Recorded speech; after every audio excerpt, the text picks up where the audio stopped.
মুক্তিযুদ্ধের সময় পৃথিবীর বৃহত্তর দুইটা শক্তি পাকিস্তানি বাহিনীর পক্ষে ছিল, পাকিস্তান সরকারের পক্ষে ছিল।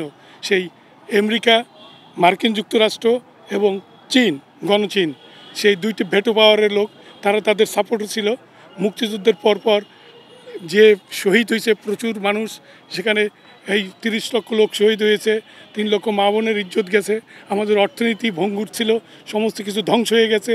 তখন সেই পুনর্বাসনের মধ্য দিয়েই আমরা বেশি ব্যস্ত ছিলাম, আমরা ওইদিকে নজর কম দিছি তখন। কিন্তু এটার যদিও একটা বড় একটা ম্যাসাকার এই দেশে হয়েছিল, গণহত্যা হয়েছিল, সেটা আমরা তখন প্রতিবাদ করা হয়েছে, করার জন্য স্টেপ নেওয়া হয়েছে। কিন্তু মার্কিন যুক্তরাষ্ট্র এবং চীনের নীরবতার কারণে বা তাদের বিরোধিতার কারণে আমরা আমাদের ঠিক জায়গায় যাইতে পারিনি। তবে আগে মনে করি এখনও আমাদের সময় আছে, এখনও আমাদের এই সরকার এবং পরবর্তী সরকার তারা যদি সেইভাবে উদ্যোগ নেয় সরকারিভাবে, মুক্তিযুদ্ধ জাদুঘর তো অ্যাক্টিভ আছে, সেই সাথে আরও যাদের কাছে এখনও ফুটেজগুলো সব আমাদের আছে এই ব্যাপারে গণহত্যার সমস্ত কিছু। কারণ সেই 25 মাস কাল রাত্রে আমার সৌভাগ্য বলেন দুর্ভাগ্য বলেন ছিল, এই ঢাকা শহরেই আমি ছিলাম। খিলগার সেই ঝিলের মধ্যে সারা রাত্রি আমি ছিলাম। 28 তারিখে কারফিউ যখন শিথিল হয় তখন ঢাকা ছেড়ে আমরা যাই। চতুর্দিকে লাশ আর লাশ, 50,000 লোক সেই দিন জীবন দিয়েছে সেই কাল রাত্রে। কাজে তাদের সবার প্রতি আমরা শ্রদ্ধা জানাই এবং আমরা দাবি করি যে আমাদের সরকাররা এই দিনটিকে এই আন্তর্জাতিক দিন হিসেবে স্বীকৃতির জন্য যথাযথ পদক্ষেপ গ্রহণ করুন। ওয়ালটন আবারও মিলিয়নিয়ার অফারে ওয়ালটন ফ্রিজ কিনে আপনিও হয়ে যেতে পারেন মিলিয়নিয়ার। আমরা এই দিনে অপারেশনের সার্চলাইটের মাধ্যমে যে বর্বর পাক বাহিনী নিরস্ত্র ঘুমন্ত বাঙালির উপরে যে অত্যাচার, যে বর্বরোচিত হামলা চালিয়েছিল, আমরা সবাই সেটা জানি। মুক্তিযুদ্ধের বিজয় হবার মধ্য দিয়ে 16 ডিসেম্বরের মধ্য দিয়ে সেই জবাব আমরা সারা পৃথিবীকে এবং পাকিস্তান সরকারকে আমরা দিয়েছি। আমরা অকুতভয় একটি নির্ভীক জাতি, সেটি বারবার প্রমাণ করেছি। আমার পেছনে এখনও দণ্ডায়মান দাঁড়িয়ে আছে সেই মহিরুহু হয়ে আমাদের যেখান থেকে আমাদের স্বাধিকার আন্দোলন শুরু হয়েছিল, সেই ভাষা আন্দোলনের প্রতীক কেন্দ্রীয় শহীদ মিনার। আমরা যেটা চাই, আমাদের চাওয়াটা স্পষ্ট।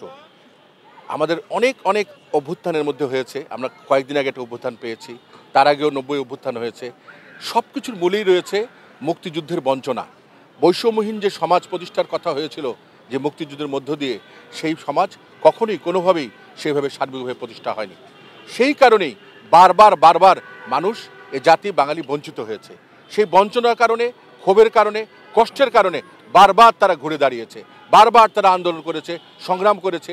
সেরকম একটি বাংলাদেশ চেয়েছে যেটি মুক্তিযুদ্ধের বাংলাদেশ ছিল, যার শহীদরা মারা গিয়েছে মাঠে, পথে, ঘাটে, নানা জায়গায় খুঁজেও পাওয়া যায়নি সেই শহীদদের। আজকে হয়তো মাটির সাথে মিশেও গেছে তারাও চেয়েছিল এরকম একটি বৈষম্যহীন। আজকে রিক্সাওয়ালা আছে, এখানে ভ্যানওয়ালা আছে, সাধারণ কৃষক আছে, সাধারণ মাঝি আছে, বাস চালক আছে, কন্ডাক্টর আছে, কত মানুষ সাধারণ, তাদের তো মুক্তি পেতে হবে। সেই মুক্তিটা যদি না হয়, শুধু বড়রা যদি খালি মুক্তি পায়, সেই মুক্তি তো সার্বিক মুক্তি হবে না দেশের।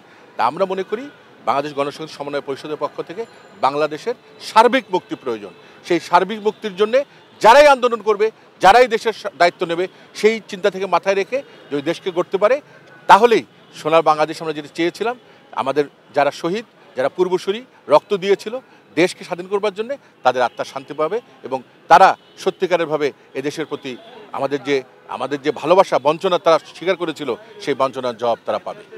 এটা কিন্তু না, আমরা অবশ্যই সেটা চাচ্ছি। আপনারা জানেন যে গাম্বিয়া সরকার একটি আদালত করেছিল, আর আমাদের এখান থেকে মুক্তিযুদ্ধ জাদুঘর মূলত আরও কেউ অনেকে এটাকে সারা পৃথিবীতে এই যে গণহত্যা হয়েছিল স্বীকৃতি নেবার জন্য চেষ্টা চালিয়ে যাচ্ছে এবং নানা জায়গায় নানা চিঠির মধ্যে, এটা গণহত্যার কিছু নিয়ম আছে, আবার ফরম্যাট আছে আমাদের জাতিসংঘ কর্তৃক, সেই ফরম্যাটের কারণে আমরা এটা পাচ্ছি না। তা আমরা এই ফরম্যাটের মধ্যেই যেতে চাই, যেহেতু আপনারা জানেন যে ইউনেস্কোর মধ্য দিয়ে আমাদের আজকে শোভাযাত্রা, এই যে কদিন আগের শোভাযাত্রা আমরা যে করব পয়লা বৈশাখে, সেটি ইউনেস্কো মর্যাদা পেয়েছে।